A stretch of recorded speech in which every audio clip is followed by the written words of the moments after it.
रूस दे रहा भारत को अपना सबसे खतरनाक बॉम्बर। रूस के इस डील से चीन छोड़ो, अमेरिका भी कांप रहा थर-थर। अब भारतीय वायुसेना को मिलेगा ऐसा ताकत जो 10 मिनट में कर देगा युद्ध खत्म। दोस्तों, आज का समय सिर्फ जमीन और समुद्र तक सीमित नहीं रह गया है। अब असली ताकत उस देश की मानी जाती है जो आसमान पर राज करता है। और अगर कोई देश आसमान में अपनी ऐसी मौजूदगी बना लेता है जहां से वह हजारों किलोमीटर दूर बैठे दुश्मन को बिना चेतावनी के खत्म कर सके, तो समझ लीजिए वह देश सिर्फ ताकतवर नहीं बल्कि महाशक्ति बनने की राह पर है। ऐसे ही समय में भारत के सामने एक बहुत बड़ा सवाल खड़ा है। क्या भारत को अब एक ऐसा बॉम्बर विमान चाहिए जो दुश्मन के दिल में घुसकर उसे खत्म करने की क्षमता रखता हो? पिछले कई सालों से यह चर्चा लगातार तेज होती जा रही है कि भारत के पास भले ही आधुनिक फाइटर जेट्स की कमी नहीं है, लेकिन एक स्ट्रेटेजिक बॉम्बर की कमी साफ तौर पर महसूस की जा रही है। अगर हम अपने पड़ोस की बात करें तो चीन ने बहुत तेजी से अपनी हवाई ताकत को बढ़ाया है। उसने सिर्फ फाइटर जेट्स ही नहीं बनाए, बल्कि अब वह अपने H-20 जैसे खतरनाक बॉम्बर पर भी काम कर चुका है। चीन लगातार इस बात का प्रचार करता है कि उसके पास ऐसी क्षमता है जिससे वह हजारों किलोमीटर दूर बैठे दुश्मन को एक झटके में तबाह कर सकता है। यह सिर्फ एक सैन्य ताकत नहीं बल्कि एक मनोवैज्ञानिक दबाव बनाने की रणनीति है जिससे वह अपने विरोधियों को डराने की कोशिश करता है। लेकिन यहाँ एक बात समझना जरूरी है, भारत अब वह देश नहीं रहा जो दबाव में आ जाए। आज भारत के पास ऐसे मिसाइल सिस्टम, एयर डिफेंस और फाइटर जेट्स मौजूद हैं जो किसी भी दुश्मन को जवाब देने के लिए काफी हैं। फिर भी एक बॉम्बर विमान की बात अलग होती है। बॉम्बर सिर्फ हमला करने का साधन नहीं होता, यह एक रणनीतिक हथियार होता है।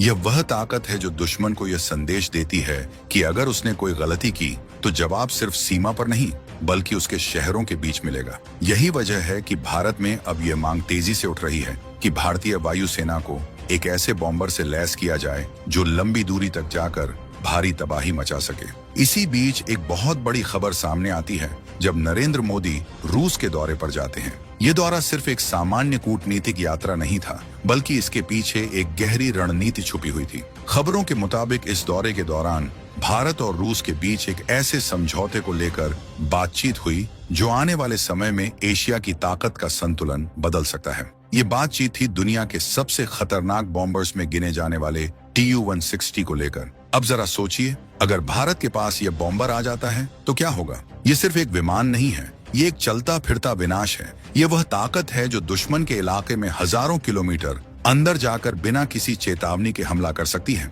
इसकी सबसे बड़ी खासियत यह है कि यह बहुत तेज है, बहुत दूर तक जा सकता है और अपने साथ बेहद भारी हथियार लेकर उड़ सकता है। इस पूरे मामले को और भी गंभीर तब माना गया जब भारत के पूर्व एयर चीफ मार्शल अनूप राहा ने भी इस बात के संकेत दिए कि भारत इस तरह के बॉम्बर में दिलचस्पी दिखा रहा है। यह कोई छोटी बात नहीं है, क्योंकि भारतीय वायुसेना का कोई भी बड़ा फैसला बहुत सोच समझ कर लिया जाता है। जब इतने बड़े स्तर पर इस तरह की चर्चा हो रही है तो इसका मतलब साफ है कि भारत अब अपने हवाई ताकत को एक नए स्तर पर ले जाने की तैयारी कर रहा है। दूसरी तरफ व्लादिमीर पुतिन भी कई बार इस बात का संकेत दे चुके हैं कि रूस भारत को यह बॉम्बर देने के लिए तैयार है। रूस और भारत के रिश्ते किसी से छुपे नहीं हैं। ये सिर्फ दोस्ती नहीं बल्कि भरोसे का रिश्ता है जो कई दशकों से मजबूत बना हुआ है। ऐसे में अगर भारत इस डील को आगे बढ़ाता है तो यह सिर्फ एक रक्षा सौदा नहीं होगा, बल्कि यह दोनों देशों के बीच रणनीतिक साझेदारी को और भी गहरा करेगा।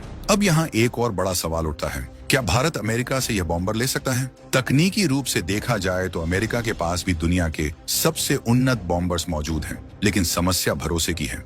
अमेरिका की नीतियां हमेशा बदलती रहती हैं और वह कई बार अपने सहयोगियों पर भी शर्तें लगा देता है। ऐसे में भारत के लिए यह जोखिम भरा हो सकता है कि वह अपनी इतनी बड़ी रणनीतिक जरूरत के लिए अमेरिका पर निर्भर हो जाए। इसके मुकाबले रूस ने हमेशा भारत का साथ दिया है, चाहे वह युद्ध का समय हो या शांति का। अब बात करते हैं Tu-160 की असली ताकत की। इसे ब्लैक जैक के नाम से भी जाना जाता है और यह नाम यूं ही नहीं पड़ा। ये दुनिया का सबसे तेज स्ट्रेटेजिक बॉम्बर माना जाता है। इसकी टॉप स्पीड करीब 2220 किलोमीटर प्रति घंटा है, यानी यह आवाज की रफ्तार को पार कर सकता है। जब यह आसमान में उड़ता है तो इसे रोक पाना किसी भी दुश्मन के लिए बेहद मुश्किल हो जाता है। इसकी सबसे खतरनाक बात इसकी रेंज है। यह बिना रुके हजारों किलोमीटर तक उड़ान भर सकता है और दुश्मन के इलाके में गहराई तक जाकर हमला कर सकता है। यह सिर्फ सीमा पर हमला नहीं करता बल्कि दुश्मन के दिल पर वार करता है। इसके अंदर इतनी क्षमता है कि यह भारी से भारी हथियार लेकर उड़ सकता है और एक ही मिशन में कई टारगेट्स को खत्म कर सकता है। इसका डिजाइन भी इसे खास बनाता है। इसके पंखों को इस तरह बनाया गया है कि यह अलग अलग स्पीड पर खुद को एडजस्ट कर सके, यानी यह जरूरत के हिसाब से धीमा भी उड़ सकता है और अचानक तेज रफ्तार पकड़ सकता है। ये खासियत इसे और भी खतरनाक बनाती है क्योंकि दुश्मन के लिए इसकी मूवमेंट को ट्रैक करना बेहद मुश्किल हो जाता है। इसकी पहली उड़ान 16 दिसंबर 1981 को हुई थी और तब से लेकर आज तक यह लगातार अपग्रेड होता रहा है। आज भी रूस के पास करीब 17 ऐसे बॉम्बर मौजूद हैं जिन्हें और भी आधुनिक बनाया जा रहा है। इसमें नए हथियार सिस्टम, बेहतर इंजन और उन्नत इलेक्ट्रॉनिक सिस्टम जोड़े जा रहे हैं जिससे यह आने वाले कई दशकों तक अपनी ताकत बनाए रख सके। अब अगर हम इस पूरी कहानी को भारत के नजरिए से देखें तो यह साफ हो जाता है कि यह सिर्फ एक विमान की बात नहीं है, ये भारत की रणनीतिक सोच का हिस्सा है। अगर भारत इस तरह का बॉम्बर अपने बेड़े में शामिल करता है तो यह एक बहुत बड़ा संदेश होगा। ये संदेश सिर्फ चीन या पाकिस्तान के लिए नहीं होगा बल्कि पूरी दुनिया के लिए होगा कि भारत अब किसी भी स्तर पर पीछे रहने वाला नहीं है।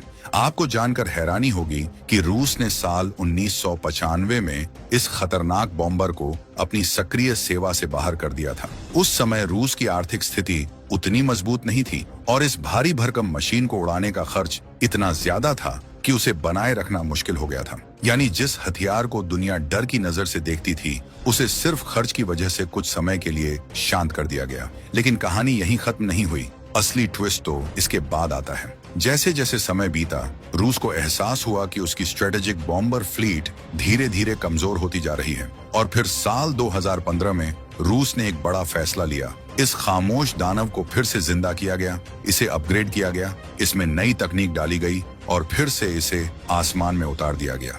यानी यह सिर्फ वापसी नहीं थी, यह एक ऐसी वापसी थी जिसने पूरी दुनिया को संदेश दे दिया कि रूस अभी भी आसमान का असली खिलाड़ी है। अब अगर इसकी ताकत की बात करें तो यह बॉम्बर करीब 2 मैक से भी ज्यादा की रफ्तार से उड़ सकता है, यानी आवाज की रफ्तार से भी कहीं ज्यादा तेज। इसकी रेंज करीब 12,000 किलोमीटर तक बताई जाती है, जो इसे दुनिया के सबसे लंबी दूरी तक मार करने वाले बॉम्बर्स में शामिल करती है। सोचिए, अगर ऐसा बॉम्बर भारतीय वायुसेना के बेड़े में शामिल हो जाए तो बिना बार बार रिफ्यूलिंग के यह पूरे के पूरे चीन के ऊपर चक्कर लगाकर अपने मिशन को अंजाम दे सकता है। और जब यह अपने साथ भारी मात्रा में हथियार लेकर जाएगा तो तबाही का अंदाजा लगाना भी मुश्किल हो जाएगा। लेकिन इसकी ताकत सिर्फ रफ्तार और दूरी तक सीमित नहीं है। Tu-160 असल में एक चलता फिरता हथियारों का जखीरा है। ये क्रूज मिसाइलों से लेकर परमाणु हथियार तक ले जाने में सक्षम है। इसके अंदर KH-55 और K-101 जैसी लंबी दूरी की क्रूज मिसाइलें फिट की जा सकती हैं, जो हजारों किलोमीटर दूर बैठे दुश्मन के ठिकानों को इतनी सटीकता से निशाना बनाती हैं कि बचने का कोई मौका नहीं छोड़ती। इन मिसाइलों का मकसद सिर्फ हमला करना नहीं होता बल्कि दुश्मन की रणनीतिक क्षमता को जड़ से खत्म करना होता है। अब जरा इसकी तकनीक पर भी ध्यान दीजिए।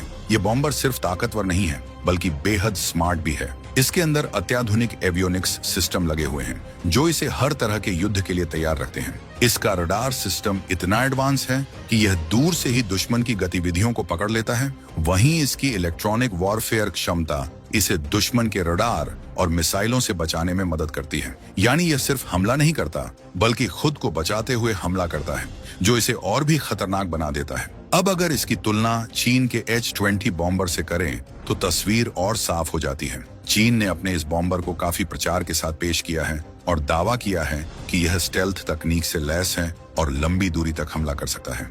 माना जाता है कि इसकी रेंज करीब 8,500 किलोमीटर के आसपास हो सकती है और यह करीब 10 टन तक का हथियार लेकर उड़ सकता है। कुछ विशेषज्ञ तो यह भी कहते हैं कि चीन इसे अमेरिका को ध्यान में रखकर बना रहा है ताकि वह वहां तक भी पहुंच सके। लेकिन जब बात असली ताकत की आती है तो Tu-160 के सामने H-20 कहीं नहीं टिकता। रूस का यह बॉम्बर रफ्तार, पेलोड और मार क्षमता के मामले में कई कदम आगे है। यही वजह है कि रक्षा विशेषज्ञ लगातार ये कह रहे हैं कि अगर भारत को अपनी हवाई ताकत को अगले स्तर पर ले जाना है तो उसे इस तरह के बॉम्बर की जरूरत है। अब जरा भारत के नजरिए से सोचिए, अगर भारत इस बॉम्बर को अपनी वायुसेना में शामिल कर लेता है तो यह सिर्फ एक रक्षा सौदा नहीं होगा बल्कि यह एक आक्रामक रणनीतिक कदम होगा। इसका मतलब होगा कि भारत अब सिर्फ रक्षा की बात नहीं करेगा बल्कि जरूरत पड़ने पर दुश्मन के इलाके में घुसकर जवाब देने की क्षमता भी रखेगा। इसकी 12,000 किलोमीटर की रेंज और तेज रफ्तार इसे चीन के अंदर गहराई तक मौजूद लक्ष्यों को भी सटीकता से निशाना बनाने में सक्षम बनाती है।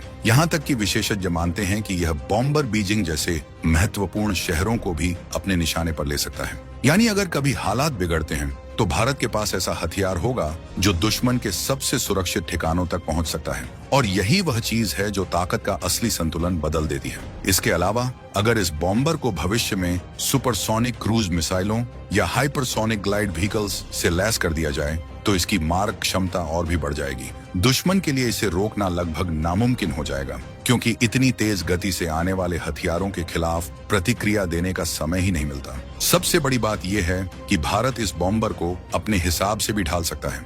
आने वाले समय में इसे स्वदेशी हथियारों से लैस किया जा सकता है, जिससे भारत की आत्मनिर्भरता और भी मजबूत होगी। जबकि अगर भारत अमेरिका से कोई बॉम्बर खरीदता है तो वहां कई तरह की शर्तें और सीमाएं होती हैं जो भारत की आजादी को प्रभावित कर सकती हैं। तो दोस्तों, अब फैसला आपके सामने है। क्या भारत को इस तरह के खतरनाक और ताकतवर बॉम्बर को अपनी वायुसेना में शामिल करना चाहिए या फिर अभी इंतजार करना चाहिए? क्योंकि यह फैसला सिर्फ आज का नहीं बल्कि आने वाले कई दशकों की सुरक्षा और रणनीति तय करेगा। और अगर भारत यह कदम उठाता है तो यकीन मानिए, आसमान में भारत की दहाड़ ऐसी गूंजेगी कि दुश्मन के होश उड़ जाएंगे और दुनिया भारत की ताकत को नए नजरिए से देखेगी। जय हिंद, जय भारत।